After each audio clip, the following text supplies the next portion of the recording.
नमस्कार। जय हिंद all of you. Maths wave के ऑनलाइन प्लेटफॉर्म पे आप सभी का स्वागत है। Welcome to all of you. कैसे हैं आप सभी दोस्तों? जैसा कि मैंने आप लोगों से एक प्रॉमिस किया था कि टिल द आरएसएसबी एग्जाम 5 जुलाई को जो निर्धारित है, वहां तक मैं हर संडे को मैथ्स के कंप्लीट सिलेबस पे जो आरएसएसबी एलडीसी का एग्जाम पैटर्न होना चाहिए, उसी एग्जाम की तर्ज के ऊपर हर संडे को मैं मैथ्स वेव की एप्लीकेशन के ऊपर फ्री टेस्ट करवाऊंगा। तो टेस्ट करवा चुका हूं, ठीक है। और पहला टेस्ट कंप्लीट पिछले संडे को हुआ, जिसके 2 पार्ट में सॉल्यूशन मैंने यूट्यूब के ऊपर डाले। और ये इस संडे को हुआ। इसका सॉल्यूशन थोड़ा सा 2 दिन अपलोड करने में थोड़ा लेट हो गया, है ना। लेकिन आज इसके फर्स्ट पार्ट का सॉल्यूशन करवा रहा हूं 1 to 25 पेपर सॉल्यूशन। फर्स्ट जो सेकंड जो पेपर है उसका फर्स्ट पार्ट करवा रहा हूं, पेपर सॉल्यूशन फर्स्ट पार्ट। और इस सॉल्यूशन की पीडीएफ जो है वो डाली जाएगी टेलीग्राम पे। तो इसीलिए मैंने हर बच्चे को एक बात कही है कि आप ये तीनों चीजों से रेगुलर कनेक्ट रहे। मैथ्स वेव की एप्लीकेशन डाउनलोड करें, हर संडे को टेस्ट दें, बिल्कुल फ्री है।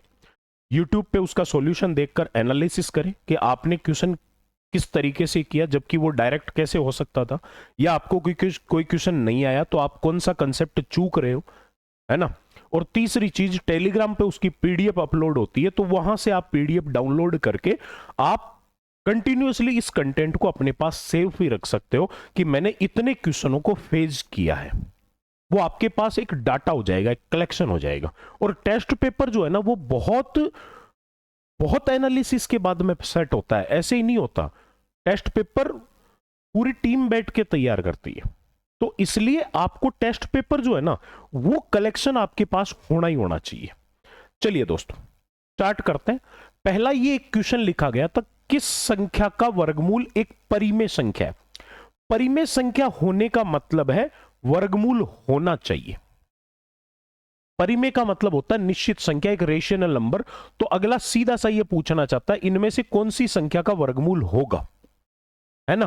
तो एक बात तो मैं ये क्लियर है, इसको तो मैं डायरेक्ट काट देता हूं, क्योंकि वर्गमूल अगर किसी दशमलव संख्या का वर्गमूल करना है तो उसमें दशमलव 2, 4, 6, 8, 10 यानी इवन पोजीशन के ऊपर पॉइंट होना चाहिए। 2 अंकों पे, 4 अंकों पे, 6 अंकों पे, 8 अंकों पे। तो ये तो सीधा सीधा कट गया। मैंने किसी भी एक पूर्ण वर्ग संख्या के लिए पिछले पेपर सॉल्यूशन में भी एक बात डिस्कस करी थी कि जो कोई भी संख्या पूर्ण वर्ग संख्या है, एक तो उसका यूनिट डिजिट यानी उसका इकाई अंक 2, 3, 7 और 8 नहीं हो सकता। कोई भी संख्या जिसका वर्गमूल अगर होगा तो उसका यूनिट डिजिट कभी 2, 3, 7, 8 नहीं हो सकता। इसका यूनिट डिजिट 2 है, तो ये कट गया, ठीक है। दूसरा मैंने ये कहा था कि कोई भी संख्या जो एक पूर्ण वर्ग है, जिसका वर्गमूल होता है, उसके लास्ट 2 डिजिट 1 से लेकर 25 तक की संख्या के स्क्वायर के लास्ट 2 डिजिट के साथ मैच होने चाहिए। जैसे एक बात बताओ, इसके लास्ट 2 डिजिट है 14 और इसके लास्ट 2 डिजिट है 96। 1 से 25 तक वो कौन सी संख्या है जिसका स्क्वायर करने पर लास्ट 2 डिजिट 14 आते हैं, जिसके स्क्वायर में? ऐसी कोई भी संख्या नहीं है जिसके स्क्वायर के लास्ट 2 डिजिट 14 होते हैं, तो ये भी आपका आंसर नहीं होगा। अब ये है 96, और 96 के लास्ट 2 डिजिट, इस वाली संख्या के लास्ट 2 डिजिट है 96। 14 का स्क्वायर 196 होता है, जिसके लास्ट 2 डिजिट 96 होते हैं। तो ये एक बात तो ये क्लियर है, बिना सॉल्यूशन के मैं सीधा सीधा आंसर टिक कर सकता हूं। इनको बोलते हैं अप्रोच, और यही आपको नौकरी तक लेके जाएगी। और एक तीसरी बात मैंने ये बताई थी कि जो कोई संख्या वर्गमूल होता है, जिसका जो पूर्ण वर्ग है, उसका डिजिटल सम यानी अंकों का योग 1, 4, 7 या 9 में से कोई एक होना चाहिए, है ना। उसका डिजिटल सम इनमें से कोई एक होना चाहिए। तो अपन ने तो लास्ट 2 डिजिट से और यूनिट डिजिट से इसका उत्तर बता दिया, यानी कि इसका आंसर क्या होगा? ऑप्शन डी इसका आंसर होगा। अगला क्वेश्चन बढ़िया सवाल है भाई, रेशियो एंड प्रोपोर्शन का। एक व्यक्ति का खर्चा और बचत 4 और 3 के अनुपात में है। व्यय और बचत 4 और 3 के अनुपात में, यानी 4 का खर्चा तो 3 की बचत, तो इनकम 7 की हो गई। इतनी बात तो आप आराम से जज कर ही सकते हो। इसने कहा उसकी बचत उसकी आय के 1/5 के बराबर बढ़ गई। बचत जो है ना उसकी इनकम का 1/5 भाग बढ़ गई, इनकम का 5वां हिस्सा बढ़ गई, ठीक है। और आय समान है, इनकम उतनी की उतनी है। अभी मुझे एक बात बताओ, अभी इनकम कितनी है उसकी? 7। उसका 1/5 हिस्सा बचत बढ़ेगी। 7 का 1/5 हिस्सा होता नहीं है, तो मैं क्या करता हूं, इसको 5 से गुणा कर लेता हूं, क्योंकि अनुपात यही है, मान ही तो बदल रहे हैं ना। तो ये हो गया 35, ये हो गया 20 और ये हो गया 12।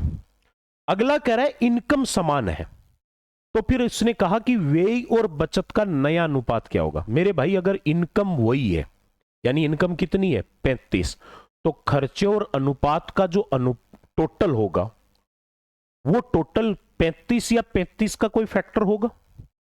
मैंने देखा आय और बचत 17 और 12 29 है, 29 का 35 से कोई लेना देना नहीं होता, 17 14 31 का कोई लेना देना नहीं होता, 22 और 13 35 ये हो सकता है, और 15 13 28 का कोई लेना देना 35 से नहीं होता। उत्तर आपका ये होगा।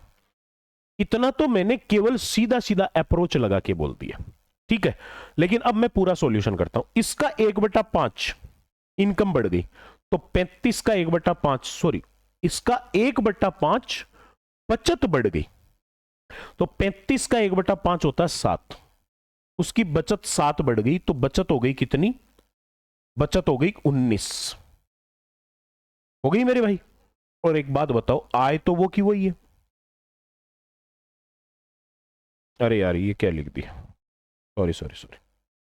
5 को 3 से गुणा करेंगे 15। इसकी इनकम बढ़ गई, कितनी बढ़ी? और ये 5 चौका 20, 4 3 और 7, 20 15 35, ठीक है। अब एक चीज सोचिए कि इसकी इनकम कितनी बढ़ गई? इसका 1/5, इसका 1/5 होता है 7, 15 और 7 कितना हो गया 22।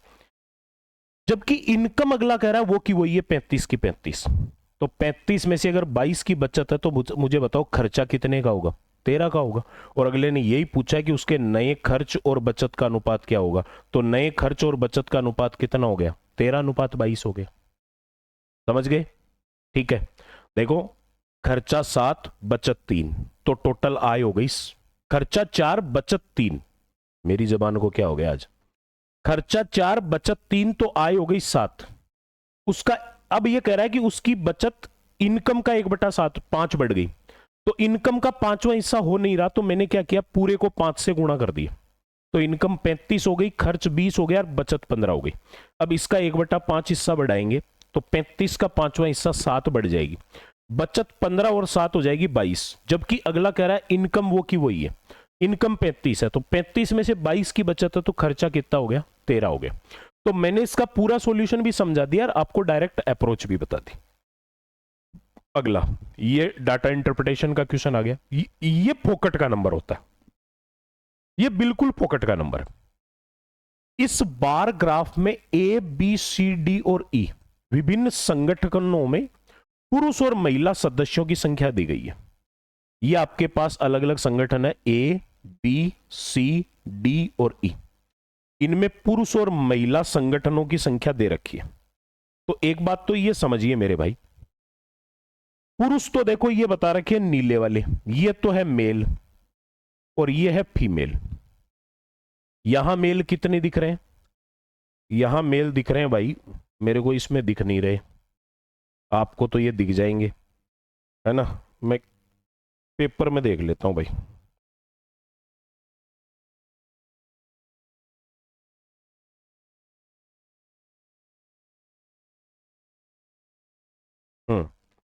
ये है 250, 250, ये 300, 225, 275, 325, 250, 275, 200, 150, 125, ठीक है। ये मैंने देख लिया, इस चीज को पढ़ लिया। अब अगला कह रहा है क्वेश्चन पढ़िए भाई। क्वेश्चन में कहा सारे 5 संगठन में महिलाओं की औसत संख्या की सभी पांचों संगठन में पुरुषों की औसत संख्या का अनुपात क्या होगा। यानी कि इसने मेल और फीमेल का एवरेज का अनुपात पूछा है ना। तो एक बात बताओ, एवरेज क्या होता है, योग बट्टा संख्या। तो 5 संगठन है तो महिलाओं का योग बट्टा 5, सॉरी पुरुषों का योग बट्टा 5, और यहां भी महिलाओं का योग बट्टा 5। इनका अनुपात पूछा है तो सेम संख्या तो कट जाएगी, यानी औसत का अनुपात ले लो और चाहे योग का अनुपात ले लो, बात तो एक ही है। अब मैं एक काम करता हूं, यहां पुरुषों का अनुपात देखता हूं, ठीक है। पहले इसने वैसे महिला लिखी है, उत्तर में उल्टा दिखेगा आपको। पांचों संगठन में महिलाओं की औसत संख्या, पांचों संगठन में पुरुषों की औसत संख्या से अनुपात क्या होगा। तो पहले तो अपन क्या करते हैं, पांचों संख्याओं, पांचों के पुरुष लिख रहा हूं मैं, पुरुष है नीले वाला, तो पुरुष हो गया 250, 225, 325, 275 और 150, और महिलाएं हैं 300, 275, 250, 200, 125। हो गया। चलिए भाई, अब आप एक चीज देखिए, ये हो गया आपका 200, 400, 700, 900 और 1000। 1000 तो सीधा सीधा ये हो गया।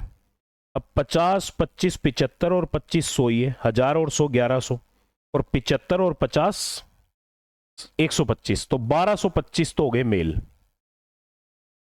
और फीमेल कितने हो गए, 3 2 5 2 7 और 2 9 और 1 10, 1000 तो ये हो गया। 75 और 25 100, 1000 और 100 1100, और ये 50, ये 1150 हो गया।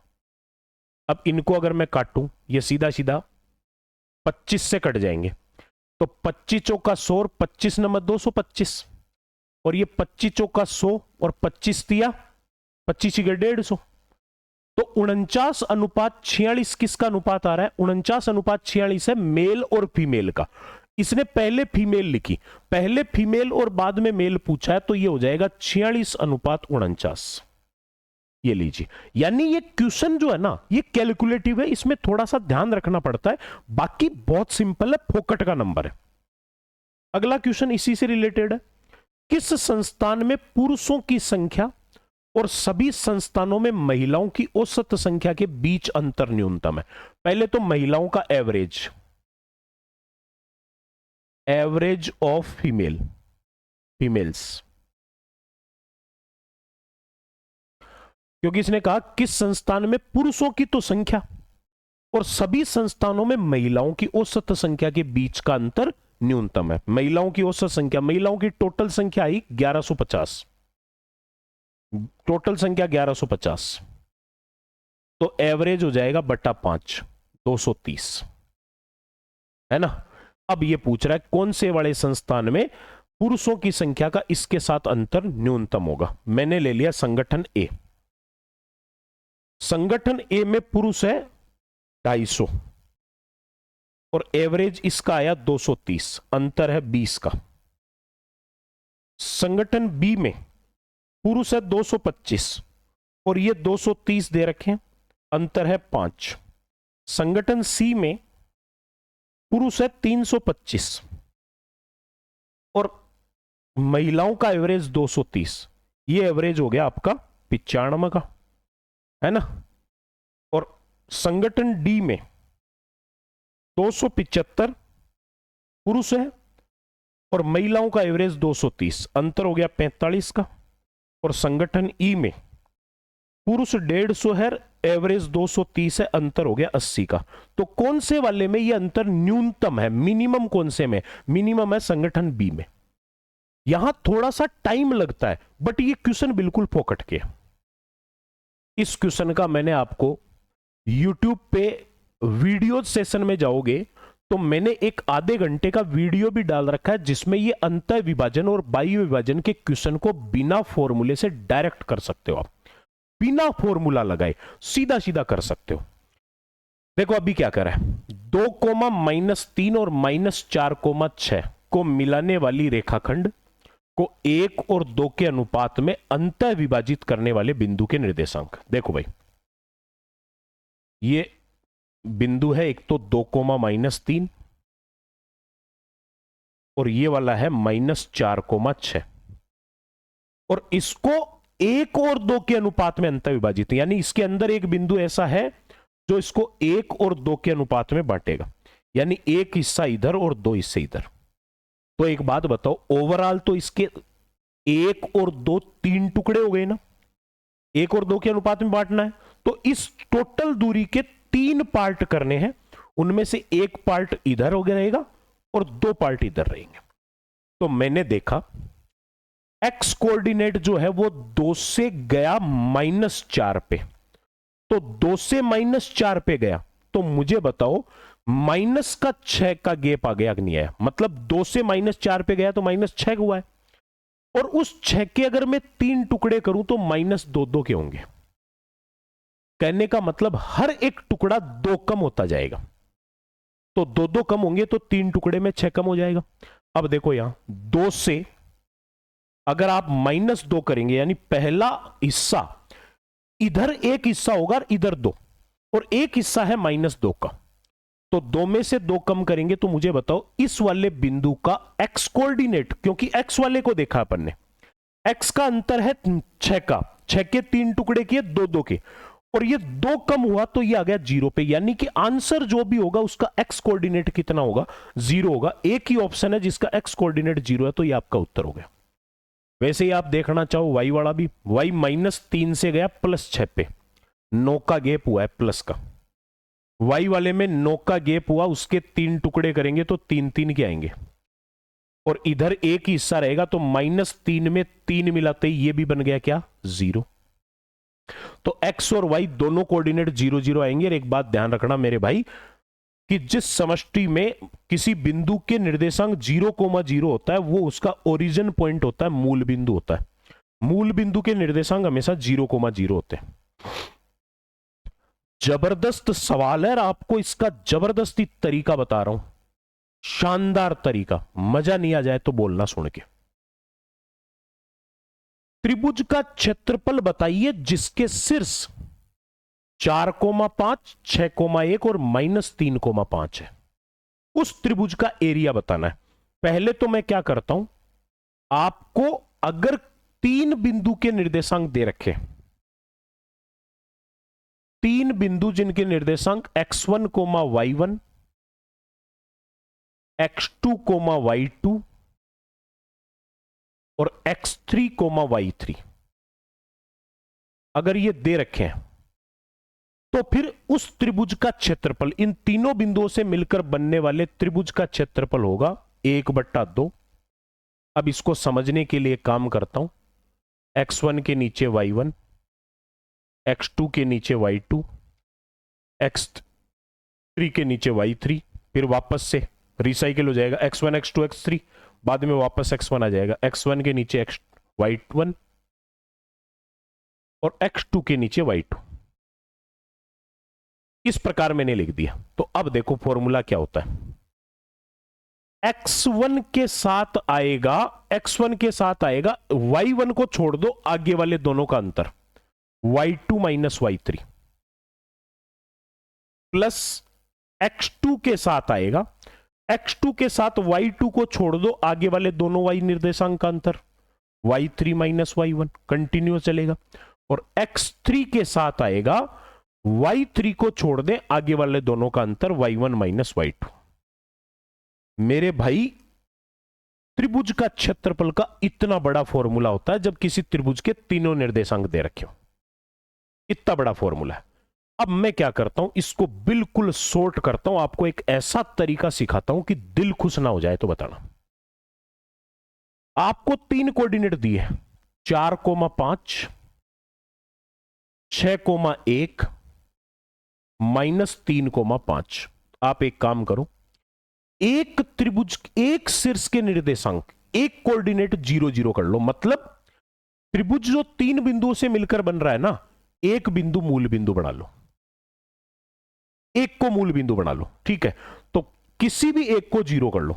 अब जैसे ये वाले को करता हूं, तो प्लस का 3 और माइनस का 5 इसमें मिलाते ही ये 0 0 बन जाएगा। -3 + 3 0 और +5 -5 0। यही कोऑर्डिनेट इनके साथ लिखो और जुड़े तो जोड़ दो और घटे तो घटा दो। +3 और -5। ठीक है, अब ये का ये सॉल्यूशन करो तो देखो, मुझे बताओ ये क्या हो गया। 4 और 3 7, 5 में से 5 गया 0, 6 और 3 9, 1 में से 5 गया -4, हो गया। अब आपको क्या करना है, इन दोनों का गुणा और इन दोनों के गुणा का बीच का अंतर लेना है। दोनों का गुणा तो बताओ, 7 चौका 28 माइनस का और 9 को 0 से किया 0, इनका अंतर लिया और उस अंतर का आधा कर दोगे ना तो उस त्रिभुज का क्षेत्रफल आ जाएगा। सुन लो, फर्स्ट और लास्ट का मल्टीप्लाई, सेकंड और थर्ड के मल्टीप्लाई का जो अंतर आएगा उसका आधा करते ही त्रिभुज का क्षेत्रफल आ जाएगा। इससे शॉर्ट तरीका अगर दुनिया में कहीं बना हो तो मुझे बता दो।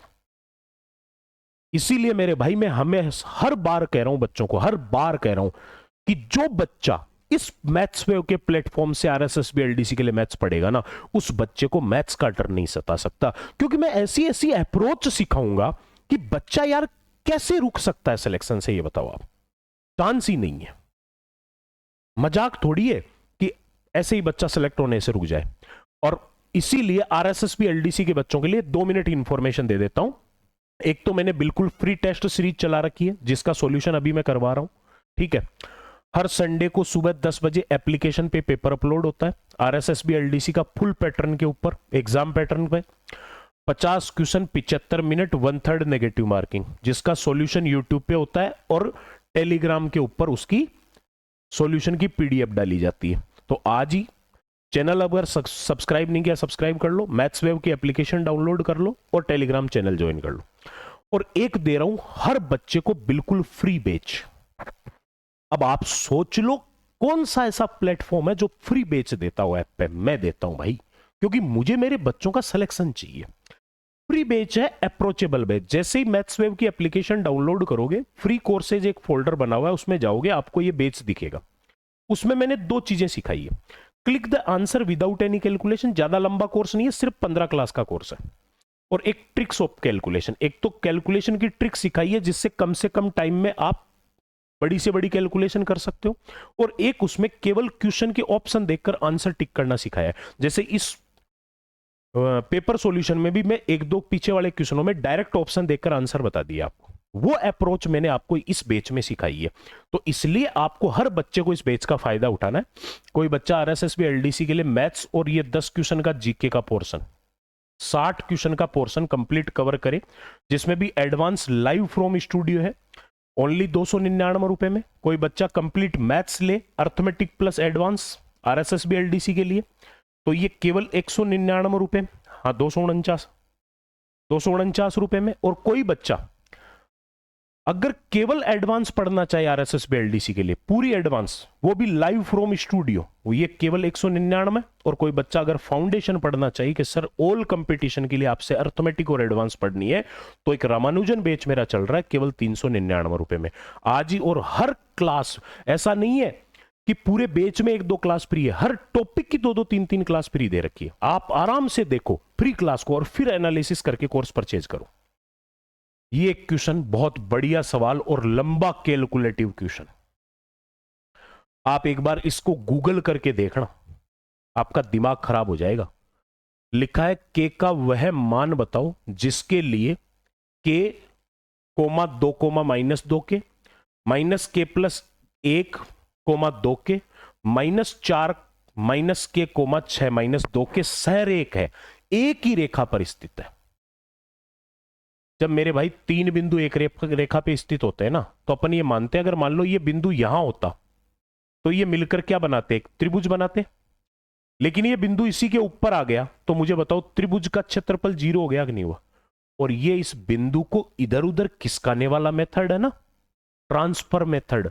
इसके ऊपर मैं ऐसे ऐसे क्वेश्चन कराऊंगा आपको ज्योमेट्री का, आपका दिमाग हिल जाएगा। इतने भयंकर भयंकर क्वेश्चनों को सिर्फ एक स्टेप में कैलकुलेशन, ये ट्रांसफर करके बिंदु को अपन लाइन के ऊपर ला के।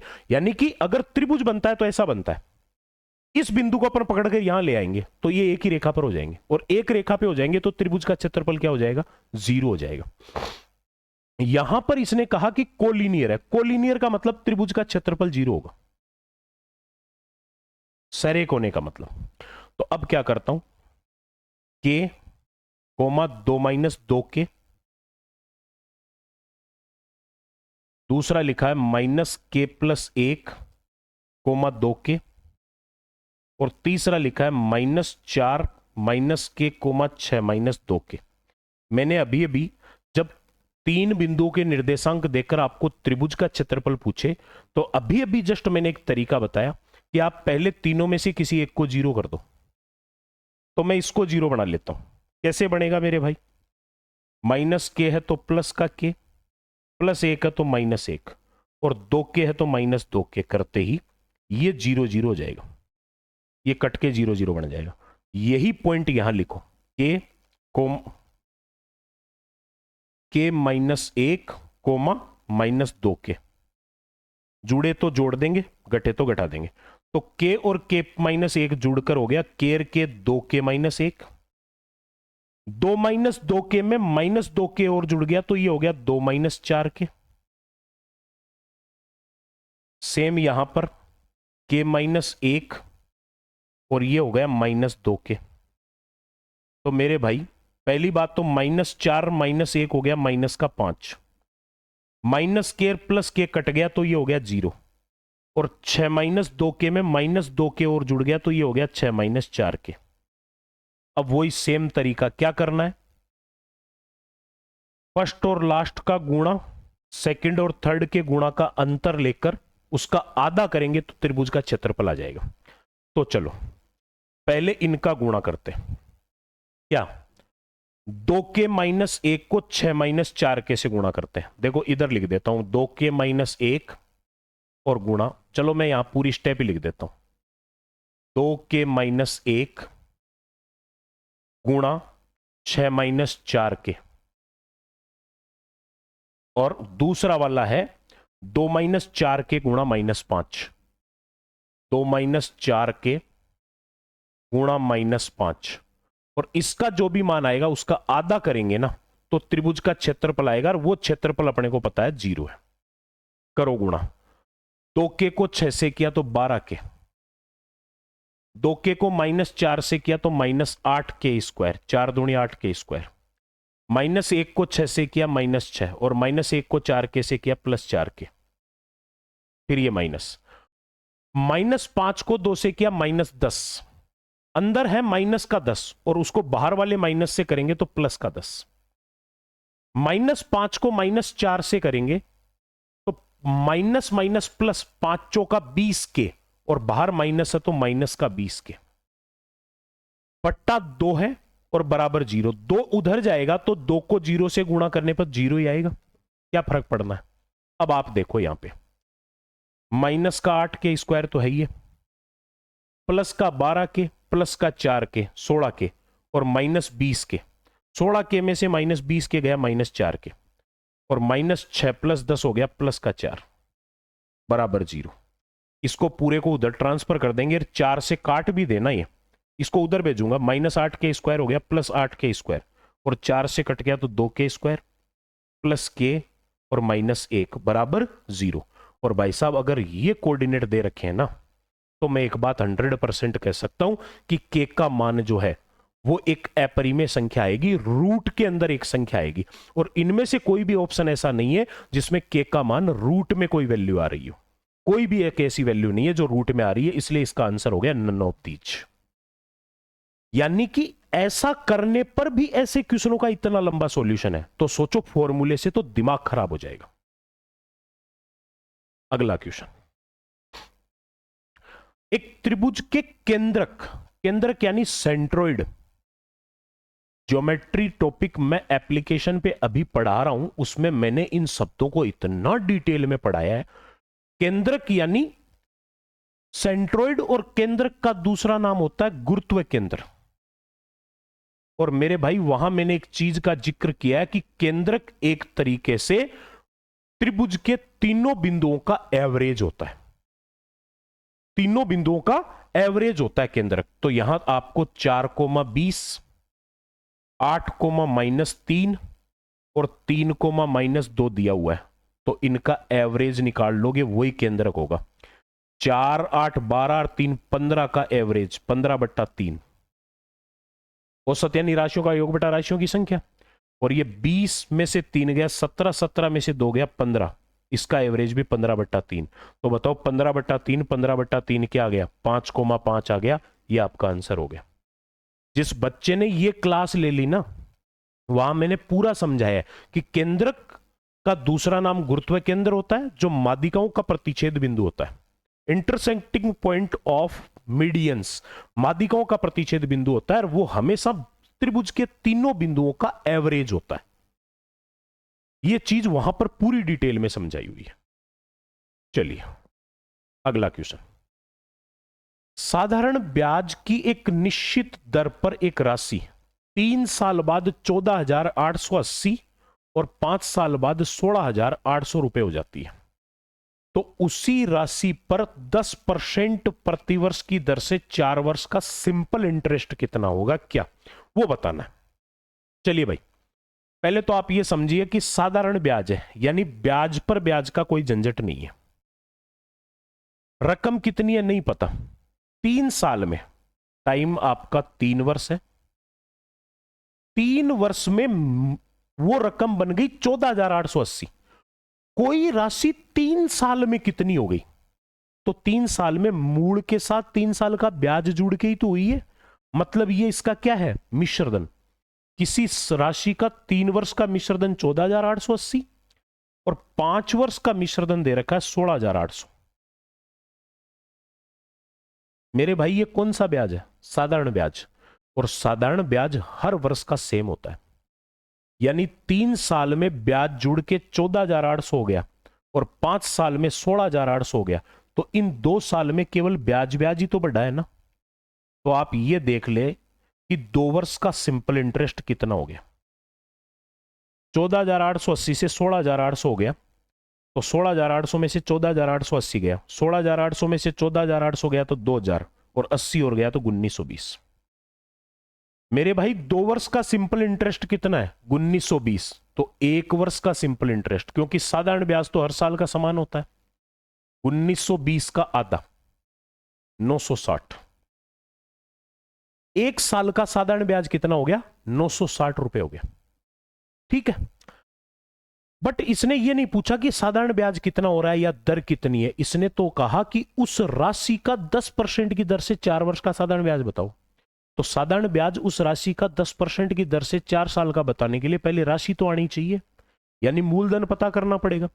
मुझे बताओ 3 साल में ब्याज जुड़कर कितना रुपया हुआ? अगर मैं इसमें से ब्याज ब्याज हटा दूं तो मूल ही बचेगा ना। तो 1 साल का अगर सिंपल इंटरेस्ट 960 है तो 3 साल का कितना हो गया? 960 का तिगुना, ये हो गया 2880। तो आपका प्रिंसिपल यानी मूलधन क्या हुआ? 14,880 में 14,880 जो 3 साल का मिश्रधन है उसमें से 2880 रुपए तो ब्याज ब्याज है। इसका मतलब मूलधन आपका 12,000 रुपए मिल गया। मूलधन मिल गया मेरे भाई 12,000 रुपए। ठीक है, तो अब ये मेरे से क्या पूछ रहा है कि इस 12,000 रुपए का 10% की दर से 4 वर्ष का साधारण ब्याज बताओ। साधारण ब्याज हर साल सेम होता है, 1 साल में 10% है तो 4 साल में हो गया 40%। 10% 4 बार, तो 12,000 का 40%। 2 जीरो से 2 जीरो कट गया, 12 चौका 4800। ये 4 साल का सिंपल इंटरेस्ट हो गया। ये लीजिए साहब, क्लियर? बस इतना ही करना है और कुछ है ही नहीं मेरे भाई। अब ये देखो, ये ट्रिग्नोमेट्री का इक्वेशन दे दिया, कोस थीटा बराबर 12/13। जब किसी त्रिकोणमितीय फलन का मान दिया हुआ हो ना, यानी कि फलन की भुजाओं के साथ तुलना कर रखी हो, तो सीधा जाया करो लाल बट्टा कक्का पे। ये साइन का मान होता है, ये कोस का होता है, ये टेन होता है। तो उसने कोस थीटा बोला, कोस थीटा हो गया आधार बट्टा कर्ण। समकोण त्रिभुज का आधार 12 है, कर्ण 13 है, तो लंब 5 हो गया, क्योंकि ट्रिपलेट क्या होते हैं, समकोण त्रिभुज की तीनों भुजाएं या तो 3 4 5 का कोई मल्टीपल होगी, या 5 12 13 का कोई मल्टीपल होगी, या 8 15 17 का कोई मल्टीपल होगी, और या 7 24 25 का कोई मल्टीपल होगी। तो इसने ये 13 और 12 बोला, तो मैंने बोल दिया लंब कितना है 5। अब मान रख दो, पहला साइन थीटा, साइन होता है लंब बट्टा कर्ण, लंब तो है 5, कर्ण 13, 5 बट्टा 13 गुणा 1 माइनस टेन थीटा, टेन होता है लंब बट्टा आधार, लंब 5 आधार 12, 5 बट्टा 12 बट्टा टेन थीटा, टेन थीटा अभी लिखा 5 बट्टा 12, और 1 प्लस कोसेक थीटा, कोसेक होता है साइन का उल्टा, साइन का या 5 बट्टा 13, तो ये हो जाएगा 5 बट्टा 13 का उल्टा 13 बट्टा 5, 12 एकम 12 में से 5 गया, तो 5 बट्टा 13 गुणा 12 में से 5 गया 7 बट्टा 12। इस पूरे को ऊपर ले जाके उल्टा कर देता हूं, 5 बट्टा 12 का उल्टा 12 बट्टा 5, और ये 5 एकम 5 प्लस 13, 13 और 5 18 बट्टा 5, ऊपर उल्टा होगा तो 5 बट्टा 18। ये लीजिए मेरे भाई, 12 से 12 गया, 5 से 5 गया, ऊपर क्या आ रहा है 7 पंजो 35, ऊपर 7 पंजो 35 दो ऑप्शन में, तो नीचे हो गया 18 गुणा 13, तो ऊपर 35 और नीचे 18 को 13 से किया, 18 को 10 से किया 180, और 18 तिया 54, 180 और 54 234, 35 बट्टा 234 आपका आंसर आ गया। ये लीजिए, बैठ गई बात दिमाग में। यानी किसी क्वेश्चन से घबराना नहीं है, बोलने दो उसको जो बोल रहा है, अपने को उस चीज से मतलब नहीं है। इसने कहा त्रिभुज एबीसी में कोण बी है 90 डिग्री, 90 डिग्री मतलब समकोण त्रिभुज हो गया। ये कोण बी है जिसको इसने 90 बोला, तो मैं बाकी ये ए मान लेता हूं और इसको सी मान लेता हूं, एबीसी हो गया। उसमें ए बी अनुपात बी सी 1 अनुपात 2, ए बी और बी सी 1 और 2 का अनुपात है। जब किसी समकोण त्रिभुज का लंब और आधार 1 और 2 है, तो कर्ण क्या होगा, कर्ण होगा 1 का स्क्वायर प्लस 2 का स्क्वायर, 2 का स्क्वायर 4 और 1 5, रूट 5 होगा। हो गया। अब इसने पूछा मेरे से कोस ए प्लस टेन सी।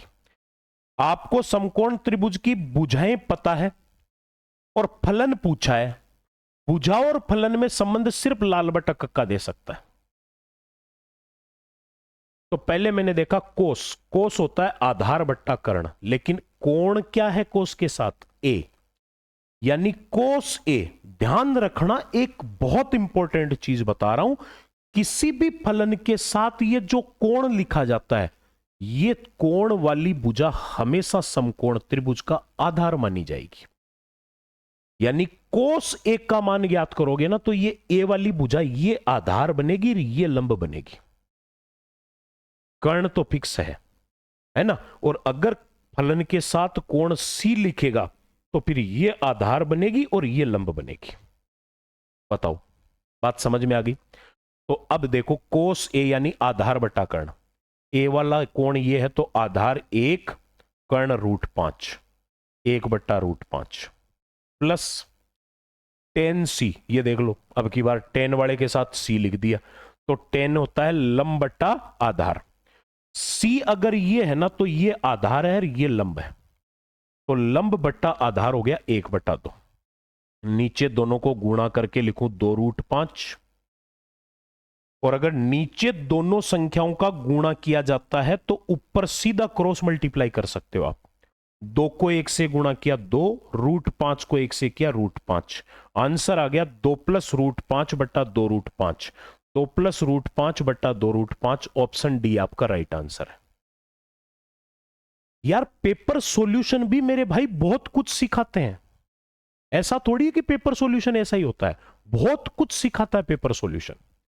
सेक 31 बराबर लिखा है x। पहले तो मैं एक काम करता हूं, मैं थोड़ा सा इस बात को समझाता हूं। सेक 31 डिग्री सेक 31 डिग्री का मान है x और सेक 31 होता है कोस 31 का उल्टा, तो कोस 31 का इसका उल्टा हो गया 1/x, है ना। एक कंसेप्ट होता है, ध्यान से सुनना, आपने सुना भी होगा, पढ़ा भी होगा, मे बी पॉसिबल। क्या होता है कि दो पूरक फलन साइन और कोस पूरक होते हैं, टेन और कोट एक दूसरे के कॉम्प्लीमेंट्री फंक्शन होते हैं, सेक और कोसेक एक दूसरे के कॉम्प्लीमेंट्री होते हैं। मैं कंसेप्ट सिखाने की कोशिश कर रहा हूं। साइन और कोस, टेन और कोट, सेक और कोसेक, अगर इनके साथ वाले कोणों का योग 90 डिग्री है, यानी कि कोण फलन भी पूरक है, कोण भी पूरक है। पूरक कोण कौन से होते हैं? जिनका योग 90 डिग्री होता है। ऐसे दो कोण जिनका योग 90 डिग्री हो वो पूरक कोण होते हैं। तो अगर ये यहां पर ये 40 डिग्री है, ये 50 डिग्री है ना, ये 40 है, ये 50 है ना, ये 40 है, ये 50 है ना, तो दो पूरक फलन जिनके साथ के कोण भी पूरक हो उनका मान हमेशा बराबर होता है। साइन 10 डिग्री का मान कोस 80 डिग्री के बराबर होता है। ये हमेशा आपने ये ज्यादा, चलो वो चीज तो कभी नहीं सुनी आपने, ये तो सुना है साइन थीटा बराबर कोस 90 माइनस थीटा। ये क्या है? यही तो है, साइन और कोस पूरक फलन और थीटा और 90 माइनस थीटा पूरक कोण, तो इनके मान बराबर होते हैं। यही कंसेप्ट को अपन अगर यहां यूज करें तो आप मुझे बताओ, सेक 31, सेक का पूरक हो गया कोसेक और 31 का हो गया गुणसठ। सेक 31 का मान x है तो कोसेक गुणसठ का मान भी x होगा, और कोसेक गुणसठ का उल्टा होता है साइन गुणसठ, वो होगा 1/x। तो देख लो 1/x 1/x, ये कोस 31 और साइन गुणसठ भी तो बराबर आ गए। क्यों? कोस और साइन पूरक होते हैं और गुणसठ 31 का योग 90 हो रहा है। यही सारी चीजें घूम फिर के यहां आपको पूछ रहा है। साइन स्क्वायर गुणसठ, साइन गुणसठ का मान 1/x, तो साइन स्क्वायर गुणसठ का 1/x square plus 1 sec square 31। Sec 31 का x है और ये 1 में है, तो 1 सेक 31 का square 1/x square minus sine गुणसठ गुणा कोसेक गुणसठ। ये तो भाई साहब साइन और कोसेक, साइन थीटा गुणा कोसेक थीटा, दोनों एक दूसरे के उल्टे फलन है। साइन का उल्टा कोसेक होता है, इसीलिए दो उल्टे फलन का गुणनफल हमेशा एक होता है। तो उल्टे फलन क्यों यार? अगर कहीं पे लिखा है x गुणा y बराबर 1 है, यानी इन दोनों का गुणा अगर 1 है, तो इसका मतलब x और y एक दूसरे के उल्टे होते हैं, व्युत्क्रम होते हैं। दो व्युत्क्रम संख्याओं का ही गुणा 1 हो सकता है। तो यहां साइन गुणसठ और कोसेक गुणसठ कोण बराबर है, दोनों के पूरक है, प्रतिलोम है, दोनों एक दूसरे के उल्टे हैं, तो इनका मान 1 आएगा। और रख के भी देख सकते हो, साइन गुणसठ का मान कितना दिख रहा है? साइन गुणसठ का मान 1/x और कोसेक गुणसठ का मान कितना है? x। 1/x और x कट जाएंगे, 1 ही आएगा। तो इसको मैंने लिख दिया केवल 1। तो मुझे बताओ 1/x square plus 1/x square 2/x square minus 1। X square को 1 से गुणा करूंगा तो x square 2 minus x square, और अब पूरे के नीचे x स्क्वायर आ गया। तो ये कौन से ऑप्शन में लिख रखा है? 2 माइनस एक्स स्क्वायर बटा x square, option B right answer हो गया।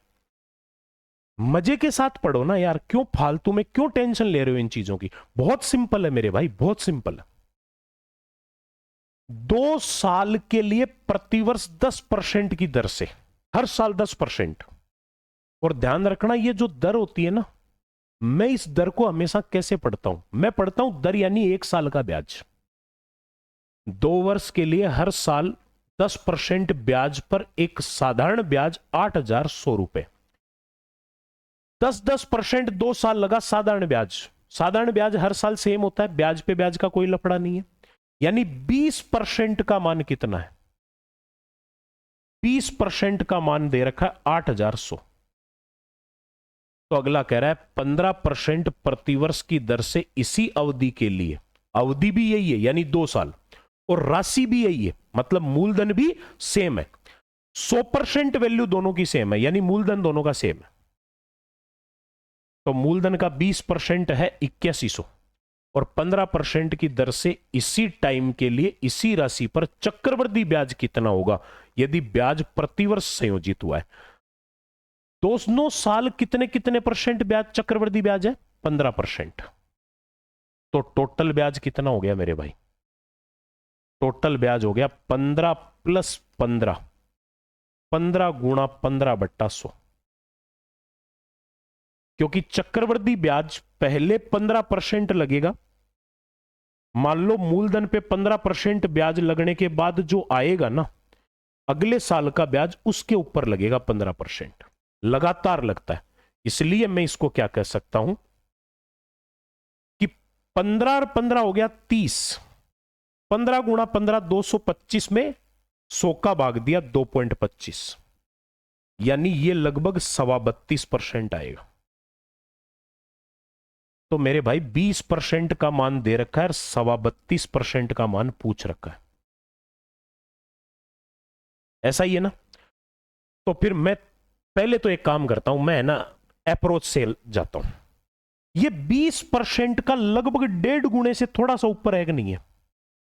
20% का 1.5 गुना होता है 30%, उससे थोड़ा सा ऊपर है। तो 8100 का 1.5 गुना, 8000 का 1.5 गुना 12000, 100 का 1.5 गुना 150, 12150 से थोड़ा सा ऊपर होगा। अब 12150 से थोड़ा सा ऊपर देखो 32.5%, मतलब वो थोड़ा सा ऊपर कितना होगा? 20% का 10वां हिस्सा है 2%।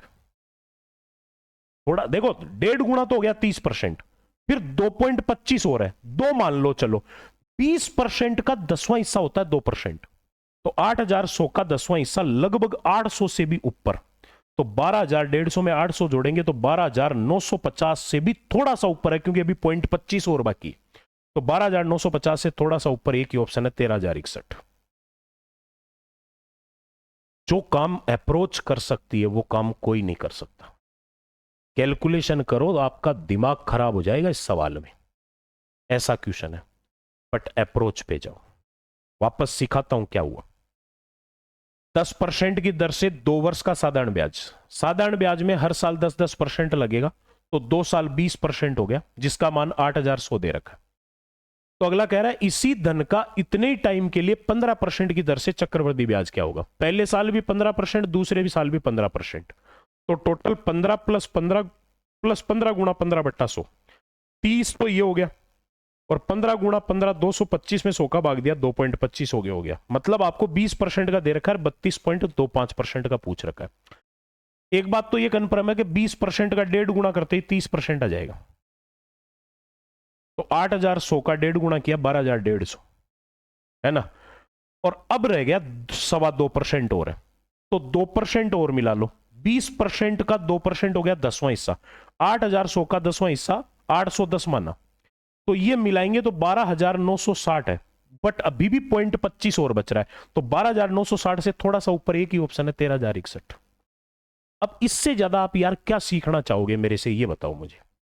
मेरे भाई मेरे पास कोई बच्चा पढ़ के, ये तो मैं पेपर सॉल्यूशन करवा रहा हूं, यूट्यूब के ऊपर प्रैक्टिस सेशन लाऊंगा, और ऐप के ऊपर तो इतना बाल की खाल निकाल रहा हूं शब्दों की, एक एक क्वेश्चन को 3-3 तरीके से पढ़ा रहा हूं, कि कोई बच्चा पहली बार अगर मान लो बाई ग्रेस भी मैथ में कभी पास हुआ है ना स्कूल में, वो बच्चा भी फराटेदार मैथ्स का सॉल्यूशन करना चाहिए।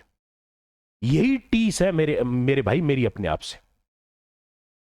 एक दुकानदार 60 संतरे 72 रुपए में 10 की दर से, 72 में 10 की दर से खरीदा, यानी 72 में 10 खरीदे और खरीदे कितने हैं? 60। तो यार एक बात बताओ, अगर 72 में 10 खरीदेगा तो फिर 60 इसका 6 गुना हो गया, तो 72 को 6 बार खरीदेगा तो 432 रुपए में 60 खरीदेगा। 60 संतरे 72 में 10 के हिसाब से खरीदे, तो 60 संतरों को 432 में खरीदा, और समान संख्या में 90 रुपए में 12 की दर से खरीदे। समान संख्या यानी कितने? वही 60। 90 रुपए में कितने खरीदे? 90 में 12। अब 90 में 12 है तो 60 कितना होगा? 5 गुना होगा, 12 पंजो 60, तो 450 में 60 खरीदेगा।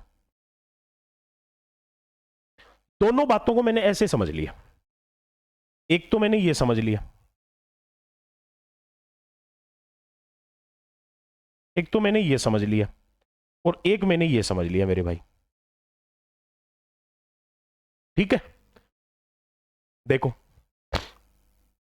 72 रुपए में 10 के हिसाब से 60 संतरे खरीदे, 10 संतरों के 72 रुपए, तो 60 संतरों के इसका 6 गुना 432 रुपए। और समान संख्या में यानी वही 60 संतरे 90 रुपए में 12 की दर से 90 में 12 खरीदे, तो 60 खरीदेगा ना, तो 12 का 60 जो है 12 का 5 गुना, तो 90 पंजो 450, 450 में। तो एक बात बताओ, वह लेन देन पर 118 रुपए खर्च कर देता है, यानी इस लेन देन में 118 रुपए का एक्स्ट्रा खर्चा और हो गया। सभी संतरे बेचता है जो वह खरीद रहा है, यानी जितने खरीदे हैं सबको बेचेगा, तो पूरे लेन देन में उसको कितने परसेंट का लाभ हुआ? 26% का लाभ हुआ। पहले तो मैं एक काम करता हूं, देखो मेरी बात सुनो मेरे भाई, टोटल क्रय मूल्य कितना हो गया उसका? 432 तो ये खरीदे, 432 में, तो 450 में वो 60 संतरे खरीदे, 118 रुपए का खर्चा कर दिया, तो 4 4 8, 8 1 9, और ये 100 और भाई 400 400 800 और 100 900, तो ये हो गया, और 32 और 18 50 50 100, ये हो गया 1000 रुपए हो गया कि नहीं हो गया? हो गया। 1000 रुपए में संतरे कितने खरीद लाया? 60 और 60 120, 120 संतरे 1000 रुपए में खरीद के ले आया। पूरे सौदे में उसको 26% लाभ हुआ। तो मुझे एक बात बताओ, 26% लाभ का मतलब उसने बेचा कितने में? 100। अगर ये 100 होता तो इसका 26% होता 26, 1000 10 गुना है तो 26%, 260 का लाभ, यानी 1260 में बेच दिया। कितने संतरे थे? वही 120 संतरे। 120 संतरों को 1260 रुपए में बेचा, और इसने मेरे को कितने संतरों का पूछा? 32 का। तो आप ये सोचो, 120 को बेचा 1260 में, तो एक को बेचा 1260 बट्टा 120 में, तो 32 को बेचेगा इसका 32 गुना में, 1260 बट्टा 120 और गुणा 32। अब यार इससे आसान क्या पढ़ाऊं आपको, ये बताओ। ये कट गया, ये आप काट लिया आपने, 8 चौक 32, 4 तिया 12, 3 का भाग इसमें 42 बार, और 42 को 8 से गुणा किया तो ये 336 रुपए में, ये लीजिए 336 रुपए में भाई साहब बेच दिया। हो गया? इतनी सिंपल है चीजें, इतनी आसान है। क्लियर है? थोड़ा सा मैं अप्रोच लगवा सकता हूं आप लोगों से अगर आप चाहो तो। क्या? 120 संतरों को 1260 में खरीदा, यानी कि 10 गुना से भी थोड़ा सा प्लस, एक संतरा जो है वो 10 रुपए से भी थोड़ा सा ऊपर में बिकेगा। 120 संतरे 1260 में, तो 120 का 10 गुना कितना होता? 1200। लेकिन ये 1260 है तो 10.5 गुना हो गया लगभग। तो फिर मुझे एक बात बताओ, 32 संतरों को जो बेचेगा तो 32 का 10 गुना से थोड़ा सा ऊपर, 32 का 10 गुना 320, 320 से थोड़ा सा ऊपर, 320 से थोड़ा सा ऊपर, ऑप्शन ये की है। अब बताओ, सॉल्यूशन समझा रहा हूं, अप्रोच समझा रहा हूं यार, हर क्वेश्चन पे अप्रोच लगवा रहा हूं मेरे भाई। इसलिए मैं कह रहा हूं कि जो भी आपके कोई दोस्त, जो आपके स्नेहीजन है, उनको इधर उधर भटकाना बंद कर दो। उनको ये सजेस्ट करो कि भाई तुम एक काम करो ना, एक बार पेपर सॉल्यूशन ही देख लो, तुम अपने आप समझ जाओगे कि क्या चीज दे रहा है। पेपर के ऊपर, ऐप के ऊपर फ्री कोर्स दे रहा है, ऐप के ऊपर फ्री टेस्ट सीरीज दे रहा है, यूट्यूब के ऊपर बढ़िया बढ़िया एडवांस मैथ जैसा, एडवांस मैथ भाई साहब अच्छे अच्छों की हवा निकाल दे। अर्थमेटिक थोड़ी पढ़ानी है, लेकिन अर्थमेटिक भी अप्रोच से करवा रहा हूं, देख लो आप। अब ऐसी अप्रोच कहां मिलेगी आपको, ये बताओ? नहीं मिल सकती, दावे के साथ कह सकता हूं मैं, नहीं मिलेगी। अगला क्वेश्चन, शीला ने एक निश्चित मूल्य पर एक साड़ी और एक लहंगा खरीदा, निश्चित मूल्य पर खरीदा। एक तो खरीदी साड़ी, एक खरीद लिया लहंगा। साड़ी और लहंगे का क्या मेल है? लहंगे पे साड़ी थोड़ी पहनते, राजस्थान के हैं क्या ये? पता नहीं भाई, लहंगे पे तो साड़ी मैंने तो देखी नहीं, लहंगे पे ओढ़नी जरूर पहनते। निश्चित मूल्य पर एक साड़ी और एक लहंगा खरीदा, उसने साड़ी को 10% और लहंगे को 25% लाभ पे बेचा। साड़ी को तो 10% पे, जिसने रफ वर्क नहीं किया वो कुछ नहीं किया, ये मान लो, और इसको 25% के लाभ पर बेच दिया। उसने पाया कि साड़ी की कीमत मूल्य, साड़ी का कीमत जो लगी वो मूल्य लहंगा के बिक्री मूल्य के बराबर है। मेरे भाई साड़ी का क्रय मूल्य लहंगे के बिक्री मूल्य के क्या है, बराबर है। तो एक काम करो, पहले लहंगे का बिक्री मूल्य निकाल लो आप, चाहे अपनी मर्जी से। 25% लाभ है, मैंने माना 100 में खरीदार 125 में बेच दिया। तो अगर लहंगे का बिक्री मूल्य 125 है तो साड़ी का खरीद मूल्य 125 होगा। और 125 का 10% लाभ, 125 का 10वां हिस्सा 12.5 के लाभ पर बेचा तो 137.5 में बेच दिया। हो गया। अगला पूछ रहा है कि उसका लाभ परसेंट बता दो, अब कितना होगा, ओवरऑल कितने परसेंट लाभ हो गया। तो पहले तो मुझे बताओ ओवरऑल खरीदा कितने में उसने। 125 की साड़ी, 100 का लहंगा, 225 में खरीदा और बेचा कितने में, 137.5 की साड़ी और 125 का लहंगा, 262.5 में। तो इस पूरे सौदे में एक बात बताओ, उसको 37.5 का लाभ हो गया कि नहीं हो गया। 225 में खरीद के 262.5 में बेच रहा है, 37.5 का लाभ हुआ किसके ऊपर, 225 पे। और कितना परसेंट है तो गुणा 100, 1 पॉइंट से तो 1 जीरो गया, 25 नंबर 225 और 25 से इसको काट दिया, 25 से कम 25, 25 पंजो 125। फिर ये 3 से और कट गया, 3 पंजो 15, 3 तिया 9, तो ये हो गया 10 5 50 बट्टा 3, 50 का तीसरा हिस्सा 16.66%, 16 से ही 2/3%। ये लीजिए भाई साहब,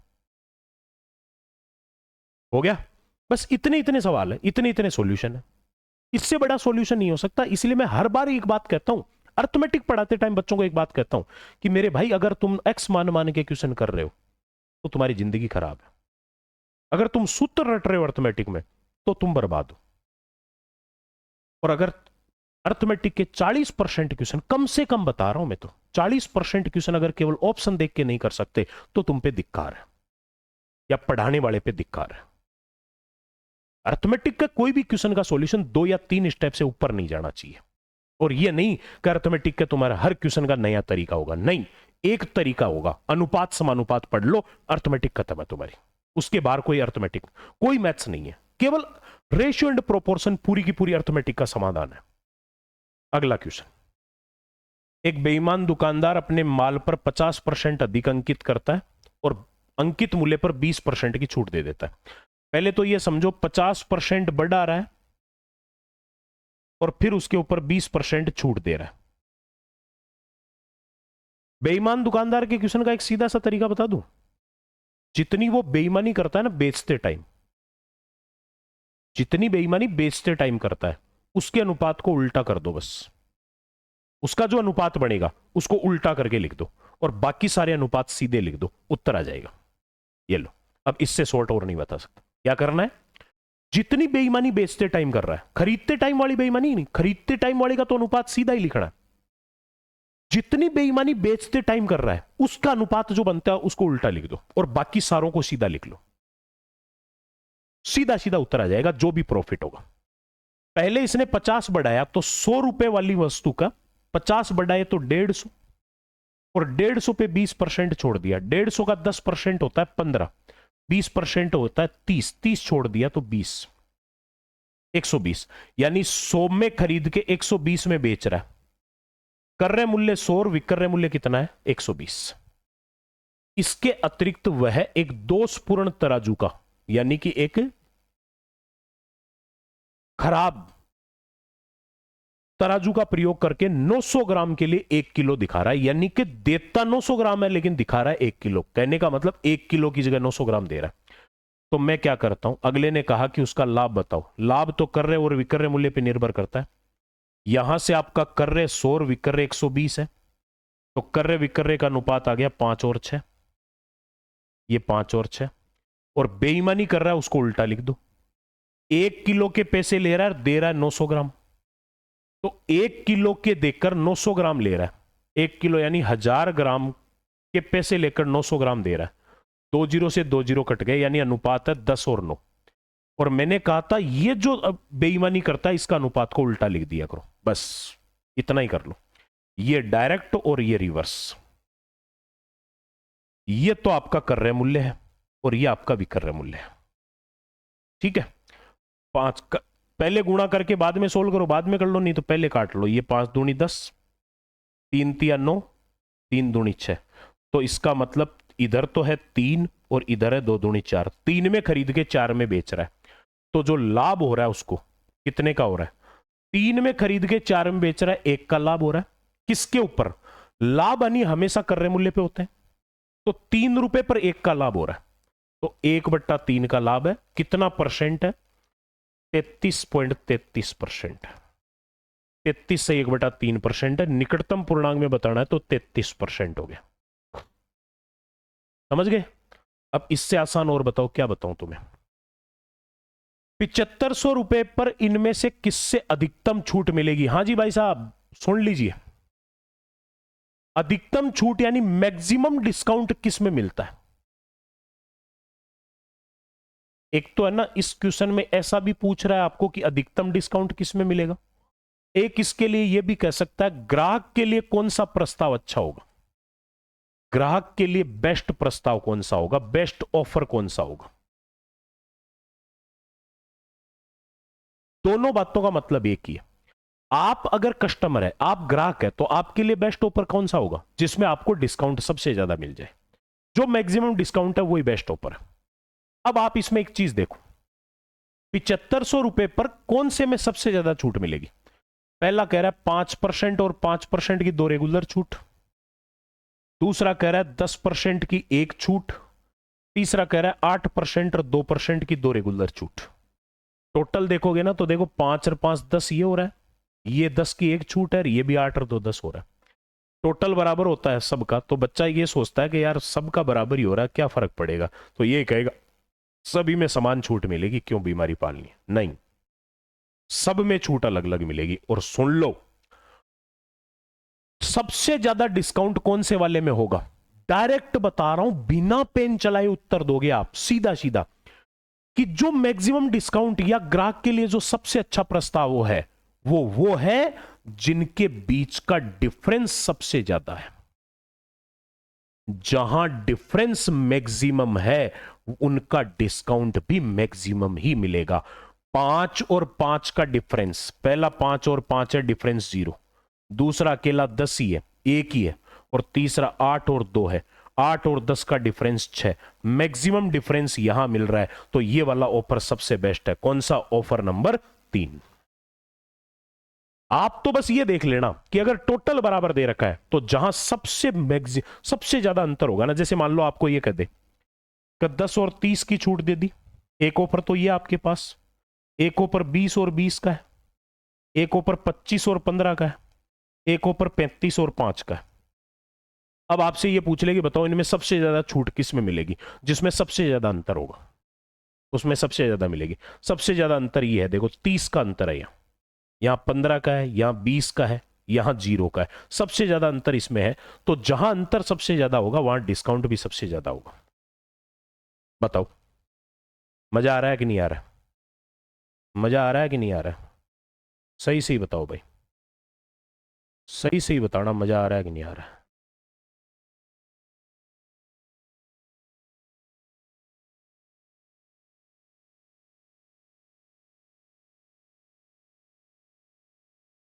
अगला, अरे तुम कहां से आ गए यार। अगला क्वेश्चन, एक समकोण त्रिभुज का कर्ण सबसे छोटी भुजा के 2 गुने से 6 ज्यादा है। अब भाई साहब देखो, समकोण त्रिभुज की बात आ गई ना, तो फिर मेरे पास तो 4 चीजें हैं। या तो भुजा 3, 4 और 5 की मल्टीपल होगी, इनसे बनेगी, या भुजा 5, 12, 13 से बनेगी, या भुजा 8, 15, 17 से बनेगी,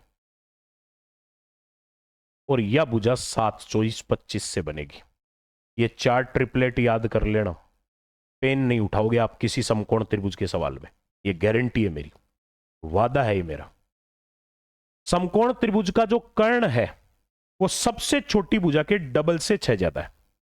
सबसे छोटी भुजा मान लो, ये मान ली मैंने, तो इसके डबल से भी 6 ज्यादा है, ठीक है। और तीसरी भुजा, अब देखो दो तो ये हो ही गई भाई, सबसे छोटी भुजा के डबल से 6 ज्यादा तो कर्ण हो गया, तो तीसरी कौन है? वो कर्ण से 2 छोटी है, कर्ण वाले से ये 2 छोटी है। तो अगला कह रहा है कि उस त्रिभुज का क्षेत्रफल बताओ। मेरे भाई मैं तो एक काम करता हूं, सबसे छोटी तो ये है ना, ये सबसे बड़ी है कर्ण, और वो जो तीसरी वाली है वो कर्ण से 2 कम है।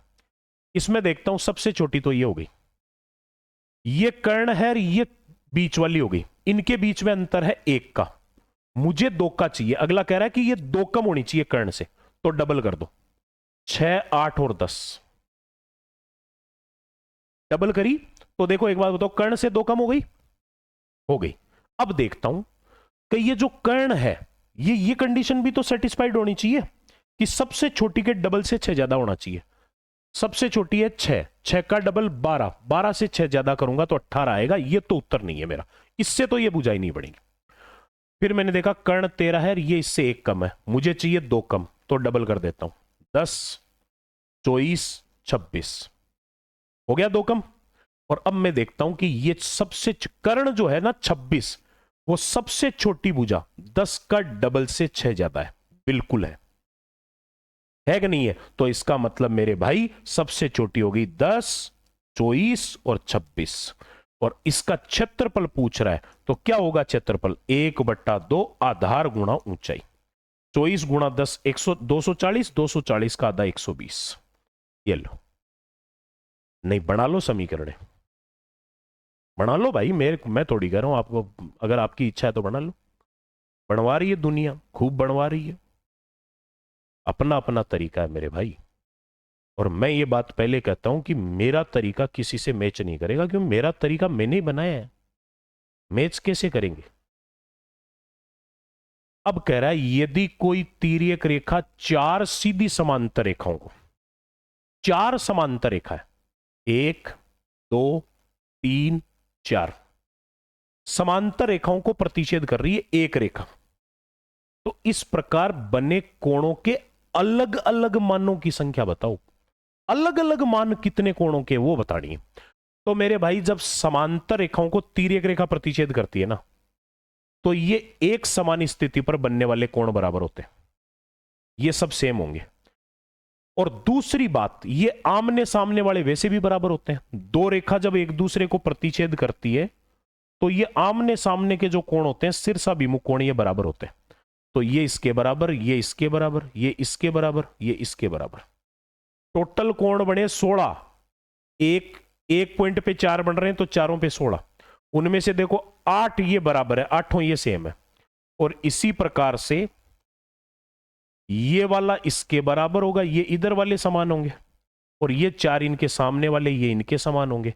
तो मुझे बताओ ओवरऑल तो इनमें 2 ही कोण अलग अलग हुए ना भाई। एक तो ये जो आपको नारंगी कलर दिख रहा है और एक ब्लू कलर दिख रहा है, अलग अलग मान तो इनके ही हैं, बाकी तो सारे सिमिलरिटी दिखा रहे हैं, तो फिर केवल 2 ही तो मान हो गए।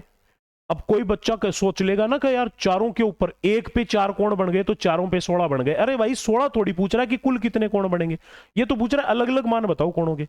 अलग अलग तो 2 ही प्रकार के हैं, बोलो समझ गए? अगला क्वेश्चन, ए और बी ने एक व्यवसाय में 60,000 और 90,000 का निवेश किया। ए ने और बी ने निवेश किया, इसने तो 60,000 का, इसने 90,000 का। 1 वर्ष बाद लाभ को वितरित किया, जिसमें पूंजी पर 10% प्रतिवर्ष की दर से साधारण ब्याज भी शामिल है। इन्होंने जो पैसे लगाए उनको 10% ब्याज भी मिलेगा, ठीक है, अपनी पूंजी पर इनको 10% ब्याज मिलेगा। ब्याज सहित कुल मिलाकर 25,000 रुपए, ब्याज सहित 25,000 रुपए, ब्याज मिलाकर 25,000। तो पहले तो मुझे बता दो टोटल रुपए कितने हो गए? 60,000 और 90,000 हो गए 1.5 लाख।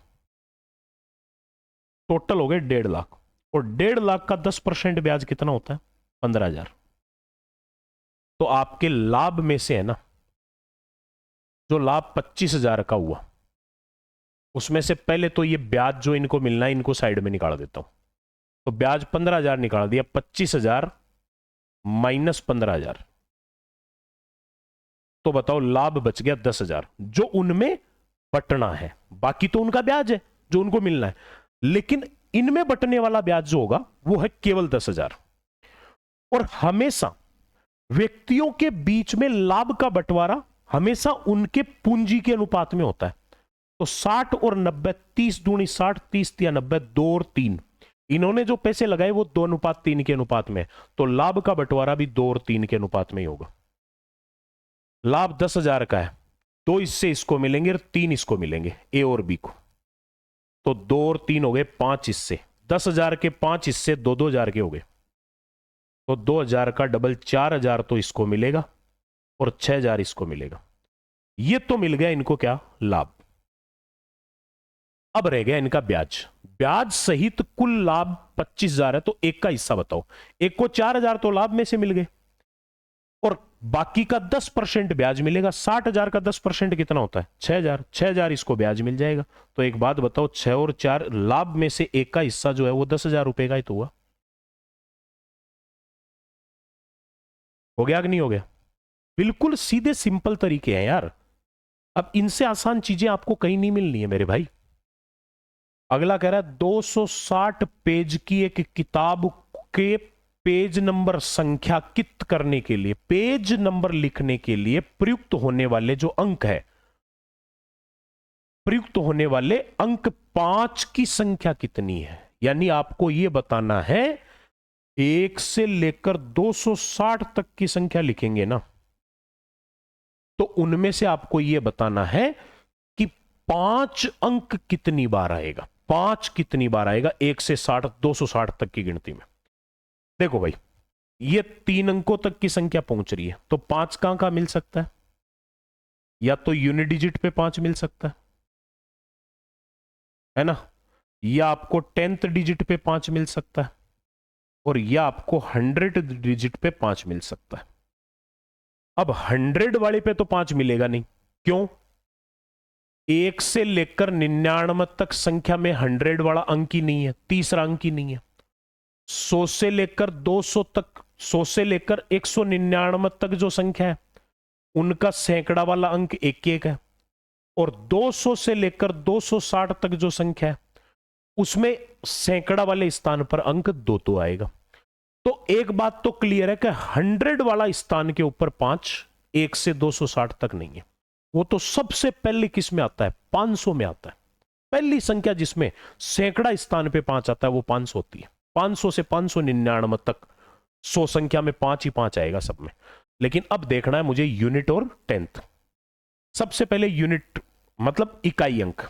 इकाई अंक 5 मिलेगा मुझे पहली 5 पे, 15, 25, 35, 45, 55, 65, 75, 85, 95, 100 तक। इन 10 संख्या में मुझे यूनिट डिजिट के ऊपर 5 मिलेगा 10 में।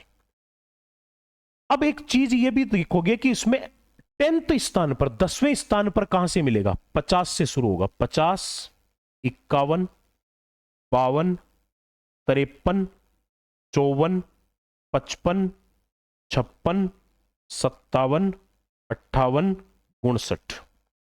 ये 50 से लेकर 59 तक 10 संख्या ये है जिनमें 10 बार 5 आ रहा है। यहां पर तो चलो इकाई अंक है, दाई वाले अंक पे 10 ये हो गए। तो मुझे बताओ 1 से लेकर 100 तक कितनी संख्या है?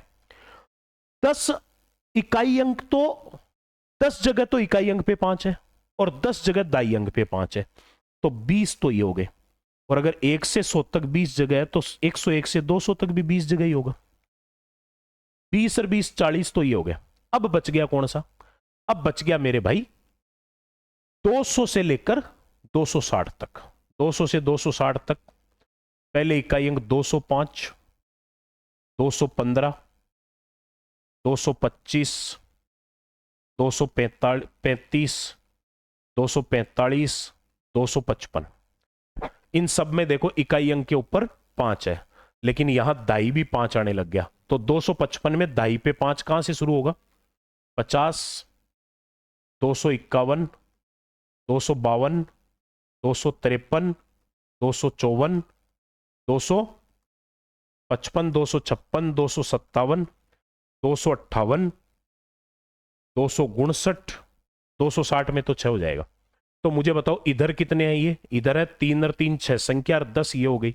6 और 10 कितनी है? 16। तो 6 और 10 16 हो गई। तो एक बात बताओ टोटल कितने हो गए? 56 हो गए।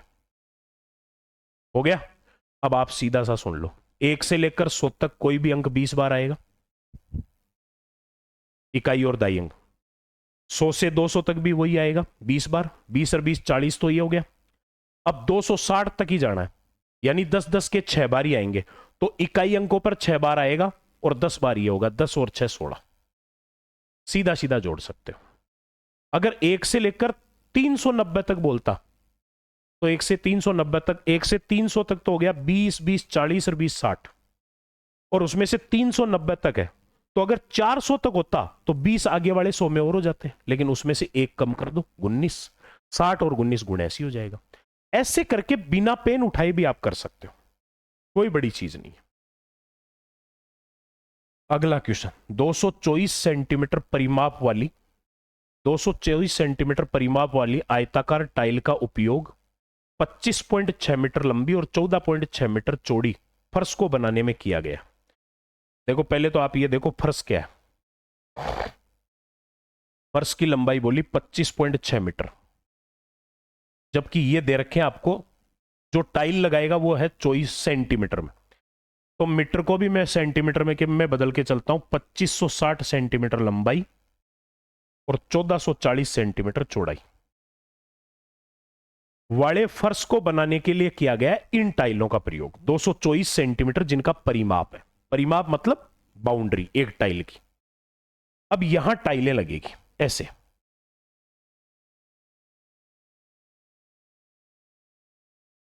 इस प्रकार टाइल लगाएं अपन,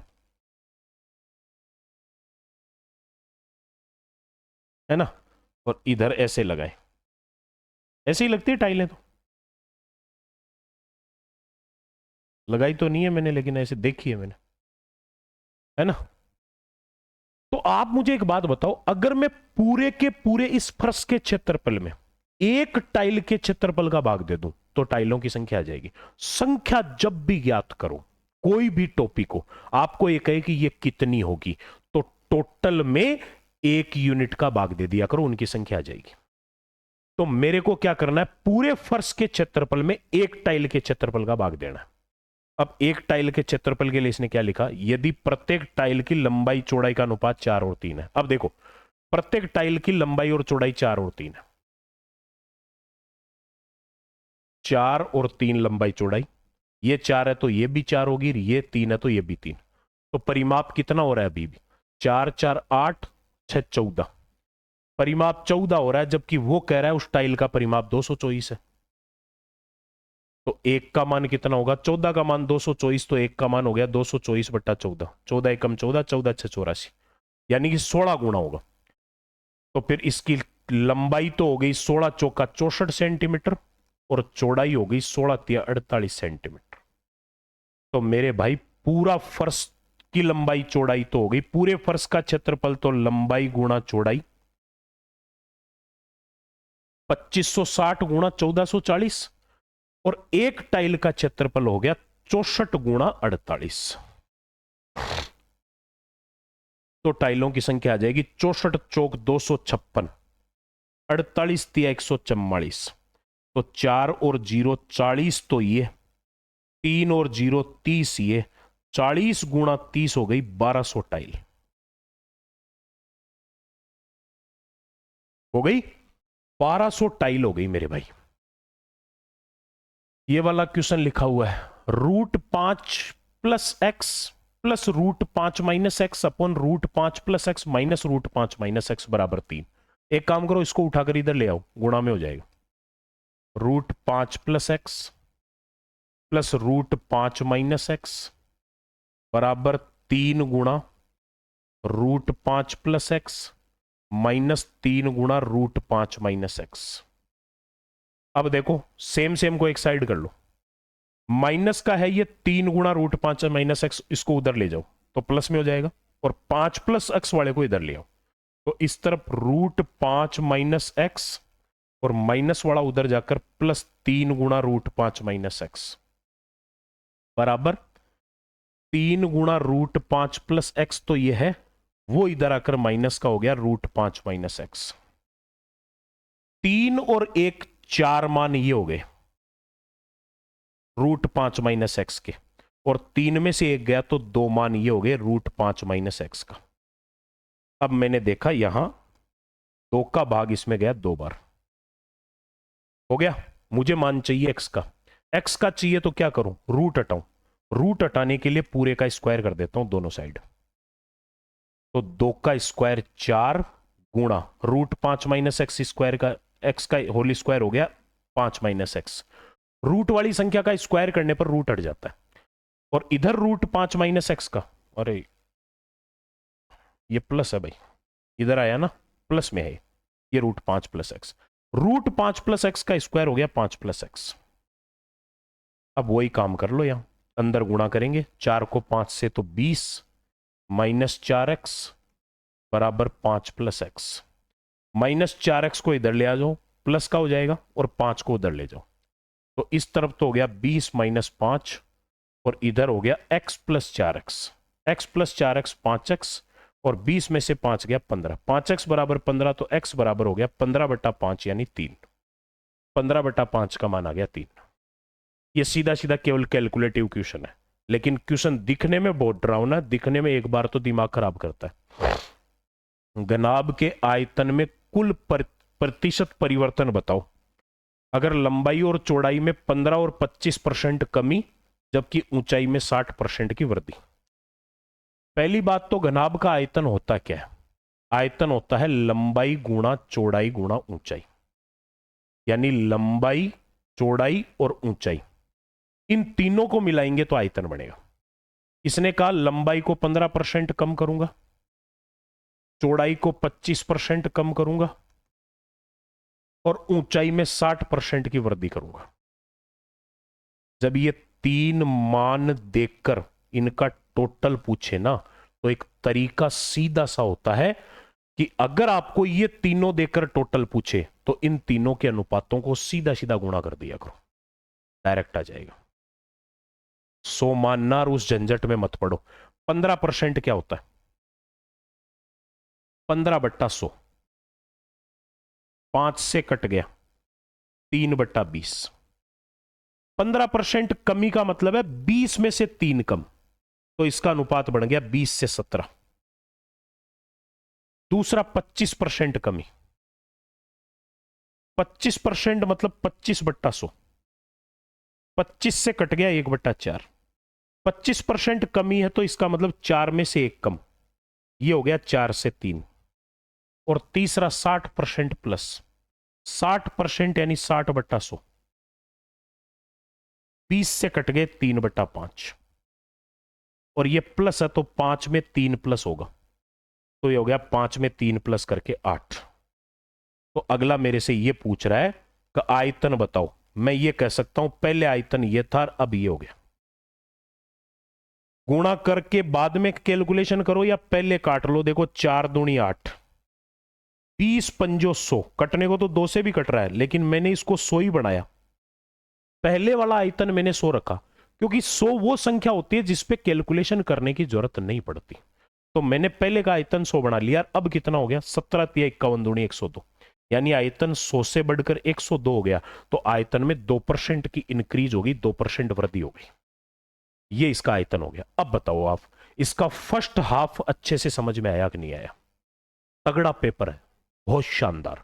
और एलडीसी अगर ऐसे पेपरों से आप ऐसे पेपर करके अगर एलडीसी देने जाओगे ना, आपका कॉन्फिडेंस 7वें आसमान पे होगा।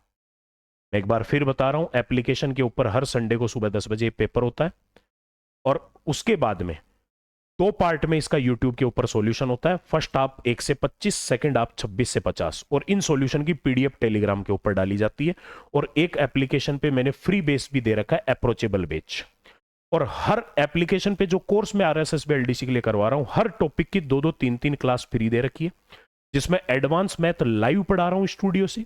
और हर टॉपिक की 3-3 क्लास फ्री देने का मतलब है बच्चा हर टॉपिक को पढ़े, हर टॉपिक को देखे कि यार वास्तव में इसका पढ़ाने का तरीका बिल्कुल अलग है। मैं बेसिक पढ़ाकर क्वेश्चन स्टार्ट करता हूं, अलग अलग टाइप वाइज नहीं रटाता चीजों को कि आप इसको ऐसा कर दो और इसको ऐसा कर दो। अरे यार रट के अगर मैथ पढ़ेगा तो फिर बच्चा क्या पढ़ा बेचारा। इसलिए आप इस दुनिया से बाहर निकलो, ठीक है। और अगर कोर्स परचेज करना हो, अभी भी आपके पास बहुत टाइम है एलडीसी के लिए। मैं तो 90 दिन का एक स्ट्रेटेजी वीडियो डाला है मैंने, देखना आप एक बार उसको जाके, आप उसको देखोगे ना आपका दिमाग खुल जाएगा। वास्तव आपको लगेगा कि वास्तव 90 दिन अपने लिए सफिशिएंट है। पूरा एक्सप्लेन किया मैंने उसमें, पूरा खोदा इस चीज को कि कैसे तैयारी की जाती है। 12 साल का मैंने मेरा पूरा एक्सपीरियंस शेयर किया उसमें। तो चलिए, सेकंड आपका सॉल्यूशन आपको नेक्स्ट पार्ट में अवेलेबल हो जाएगा। अगले से सॉल्यूशन के पार्ट के साथ मिलते हैं, तब तक के लिए सभी को नमस्कार, जय हिंद, जय भारत।